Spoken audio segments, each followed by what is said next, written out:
রাধে রাধে। আমার চ্যানেলে আসা সকল ভক্তবৃন্দকে জানাই প্রণাম ও স্বাগতম।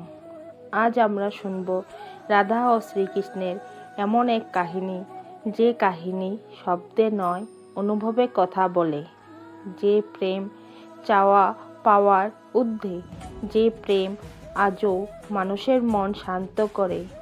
বৃন্দাবনের প্রতিটি পথে তখন ভোরের আলো ফুটেছে, যমুনার জল ধীরে ধীরে বয়ে চলেছে, আর তার ঢেউয়ের মধ্যে যেন লুকিয়ে আছে কৃষ্ণের বাঁশির সুর।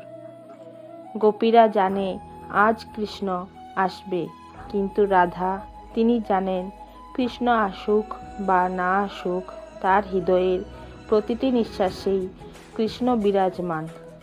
রাধা ছিলেন না শুধু বৃন্দাবনের এক গোপিনী, তিনি ছিলেন ভক্তির পরিপূর্ণ রূপ।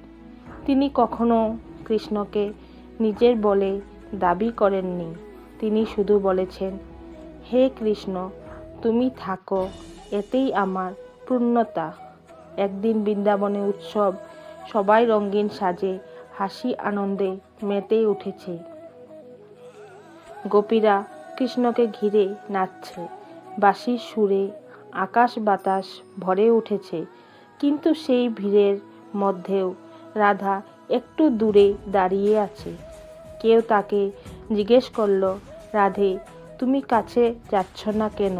রাধা মৃদু হেসে বললেন, যাকে হৃদয়ে পেয়েছি তাকে আবার কাছে পাওয়ার কি দরকার?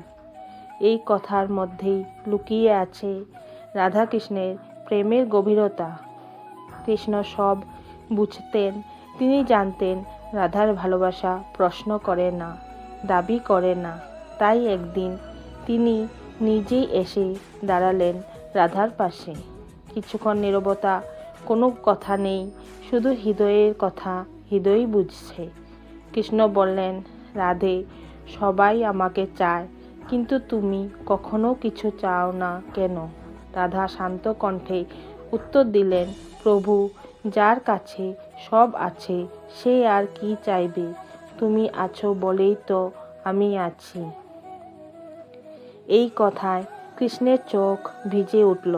তিনি বুঝলেন এই প্রেম বন্ধন নয়, এই প্রেম মুক্তি। কিন্তু পৃথিবীর নিয়ম বড় কঠিন। একদিন কৃষ্ণকে বৃন্দাবন ছেড়ে যেতে হলো। মথুরার ডাক এলো, গোপীরা কাঁদল, বৃন্দাবন শূন্য হয়ে গেল। কিন্তু রাধা কাঁদলেন না। তিনি শুধু যমুনার ধারে দাঁড়িয়ে বললেন, যে প্রেম সত্য সে দূরত্বে হারায় না। লোকেরা ভাবল রাধার হৃদয় বুঝি পাথর, কিন্তু কেউ জানতো না রাধার নীরবতায় লুকিয়ে আছে সবচেয়ে গভীর ভালোবাসা। প্রতিদিন তিনি কৃষ্ণের জন্য প্রদীপ জ্বালাতেন, ফুল তুলতেন, আর মনে মনে বলতেন, হে কৃষ্ণ, তুমি যেখানে আছো সেখানে যেন আলো থাকে। বছর পেরিয়ে গেল, কৃষ্ণ রাজা হলেন, কিন্তু তার হৃদয়ের এক কোণে আজও বৃন্দাবনের সেই রাধা। তিনি বুঝলেন সব সম্পর্ক নামের হয় না, কিছু সম্পর্ক আত্মার হয়। আজও যদি কেউ মনে করে তার জীবনে শান্তি নেই, মন অস্থির, ভেতরে শূন্যতা, তবে রাধার মতো করে ভালোবাসতে শিখুন। দাবি ছাড়া, অভিযোগ ছাড়া, শুধু বিশ্বাস নিয়ে। কারণ রাধা আমাদের শিখিয়ে গেছেন, ভালোবাসা মানে কাছে থাকা নয়, ভালোবাসা মানে হৃদয়ে থাকা। ভক্তি মানে শুধু প্রার্থনা নয়, ভক্তি মানে নিজেকে সম্পূর্ণভাবে সমর্পণ করা।